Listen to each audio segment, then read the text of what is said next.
আসসালামু আলাইকুম। জেসমিনা কিচেন রেসিপিতে আপনাদের আরও একবার স্বাগত। আজকের রেসিপিতে রয়েছে রৌ মাছের মাথা দিয়ে মুড়িঘণ্ট। মুড়িঘণ্ট বানানোর জন্য আমি এখানে 160 ml মুগ ডাল নিয়ে নিলাম।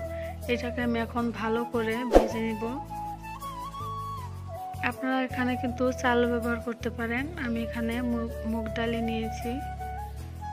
এটা কিন্তু আমার ভাজা হয়ে গেছে, ভাজাটাও কিন্তু আমার হয়ে গেল। আর নামানোর পর আমি এটাকে পানি দিয়ে এরকম করে ভিজিয়ে রেখেছি, আপনারা কিন্তু অবশ্যই রাখবেন। আর এখানে আমি তেল নিয়ে নিচ্ছি মাছের মাথাটা ভাজার জন্য। আমি এখানে হাফ চা চামচ নিয়ে নিলাম হলুদ, আর হাফ চা চামচ নিয়ে নিচ্ছি আমি এখানে লবণ। নিয়ে ভালো করে তেলের সাথে মিশিয়ে নিলাম। দেখবেন মশলাটা যেন পুড়ে না যায়। আমি কিন্তু এখানে মাছের মাথাটাও দিয়ে দিলাম, দিয়ে এটাকে আমি এখন ভালো করে ভেজে নিব। আমি কিন্তু এখানে বেশি ভাজবো না, আমি মিশিয়ে নিচ্ছি হলুদ আর নুনের সাথে। আমার এখানে হালকা পরিমাণ মেশানো হয়ে গেলে আমি এখানে হাফ চা চামচ দিয়ে দিচ্ছি লঙ্কার গুঁড়ো, হাফ চা চামচ ধনিয়া গুঁড়ো দিয়ে নেড়ে নিচ্ছি।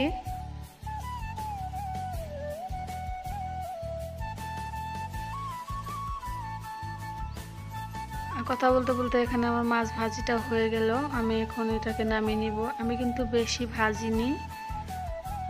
এটাকে নামিয়ে আমি আবারও কড়াই তেল দিয়ে দিচ্ছি মুড়িঘণ্টটা বানানোর জন্য। আমি এখানে সাদা তেলও ব্যবহার করলাম সামান্য পরিমাণ, আপনারা অ্যাভয়েড করতে পারেন। আর এখানে ফোড়ন দেওয়ার জন্য 2টো তেজপাতা, হাফ চা চামচ জিরে, আর নিয়েছি 6টা গোলমরিচ, 5টা এলাচ, 5টা লং, আর আমি নিয়েছি 3 টুকরো দারচিনি দিয়ে তেলে দিয়ে ভালো করে একটু হালকা করে নেড়ে দিলাম। নেড়ে এখানে আমি পেঁয়াজ কুচি করে রাখা পেঁয়াজ দিয়ে দিলাম 2টো। পেঁয়াজটাকে এখন ভালো করে লাল করে ভেজে নেব। পেঁয়াজটা আমার ভাজা হয়ে গেছে। এখন আমি এখান থেকে অল্প পরিমাণে তুলে রাখবো লাস্টে দেওয়ার জন্য, রান্নার শেষে দেওয়ার জন্য। আমি এখানে তুলে রাখলাম, রেখে টমেটোটা দিয়ে দিলাম। টমেটোটা দিয়ে ভালো করে নাড়াচাড়া করে নিচ্ছি। এখানে আমি একটা পেঁয়াজ বেটে রেখেছিলাম, পেঁয়াজ বাটাটা দিয়ে দিলাম। দিয়ে এখানে আমি আদা বাটা আর রসুন বাটা, 1 চা চামচ আদা বাটা, 1 চা চামচ রসুন বাটা, আর 4-5টা কাঁচা লঙ্কা দিয়ে ভালো করে নেড়ে নিচ্ছি। তো আমার নাড়া হয়ে গেলে 2 চা চামচ লঙ্কার গুঁড়ো আর হলুদ গুঁড়ো দিয়ে দিলাম 1 চা চামচ, আর দিয়ে দিচ্ছি ধনিয়া গুঁড়ো 1 চা চামচ, আর দিয়ে দিচ্ছি জিরার গুঁড়ো 1 চা চামচ, আর লবণ দিয়ে দিচ্ছি আমি এখানে পরিমাণ মতো নুন দিয়ে ভালো করে নাড়াচাড়া করে নিচ্ছি। আমার নাড়া হয়ে গেলে অল্প পরিমাণে আমি এখানে জল দিয়ে দিলাম, না হলে কি হবে, মশলাটা পুড়ে যাবে। তো আমি এখানে আরও কিছু পরিমাণ পরিমাণ মতো জল দিয়ে ঢাকনা দিয়ে ঢেকে রেখেছিলাম 5 মিনিটের জন্য। 5 মিনিট পর ঢাকনাটা খুলে দেখুন মশলাটা কিন্তু অনেকটাই জল ছেড়ে দিয়েছে, দেখতে পাচ্ছেন আপনারা। এখন আমি এখানে যে মুগ ডালটা ভিজিয়ে রেখেছিলাম ভেজে, সেটা দিয়ে দিলাম অ্যাড করে, দিয়ে এটাকে এখন মশলার সাথে মিশিয়ে নেব।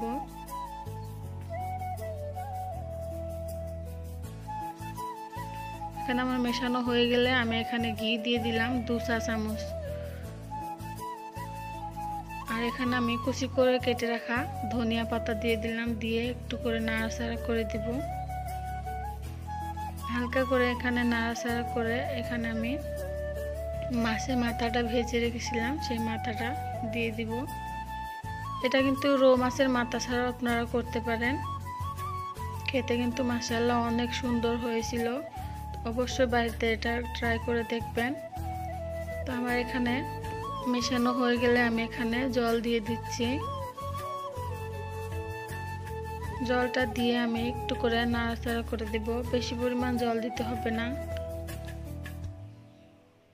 আমি যেহেতু এটাকে প্রেসার কুকারে করছি, যে অল্প সময়ের মধ্যে কিন্তু হয়ে যাবে। এখানে গরম মশলা দিয়ে দিলাম আমি সামান্য পরিমাণ, 3 ভাগের 1 ভাগ গরম মশলা দিয়ে এখন আমি এটাকে প্রেসার কুকারে তুলে নিচ্ছি।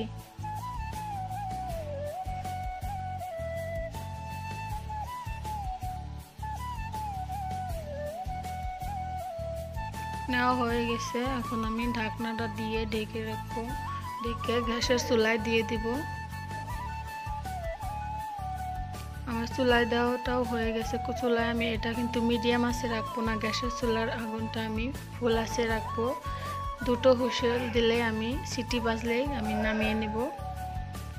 দুটো সিটি দিলে গ্যাসটা বন্ধ করে আর আমি ভাপটা বার করব না, ওইভাবেই রাখবো। যখন ভাপটা বার হয়ে যাওয়ার পর আমি আপনাদেরকে খুলে দেখিয়ে দিচ্ছি কতটা সুন্দর হয়েছে। এটা কিন্তু একটু গলে যায়নি, সিটিটা কিন্তু দুটোই দিতে হবে, একটু গলে নিই। আমি এখন এটাকে কড়াইতে ঢেলে দেব, দিয়ে আমি যেই পেঁয়াজটা রেখেছিলাম প্রথমেই বেরেস্তা, সেই পেঁয়াজ বেরেস্তাটা আমি এখন দিয়ে দিব, দিয়ে হালকা করে নেড়ে দেব। আমার আজকের ভিডিওটা আপনাদের কাছে যদি ভালো লেগে থাকে তো প্লিজ একটা লাইক দিতে ভুলবেন না। আর এই ধরনের ভিডিও পেতে হলে চ্যানেলটাকে অবশ্যই সাবস্ক্রাইব করে রাখতে ভুলবেন না। আর আপনি যদি অলরেডি সাবস্ক্রাইব করে থাকেন তাহলে আপনাকে অসংখ্য অসংখ্য ধন্যবাদ। আমি এখানে পরিবেশন করে দিচ্ছি। আজকের ভিডিওটা আমি এখানে শেষ করছি। সবাই ভালো থাকবেন, সুস্থ থাকবেন, আমার জন্য দোয়া রাখবেন। আল্লাহ হাফেজ।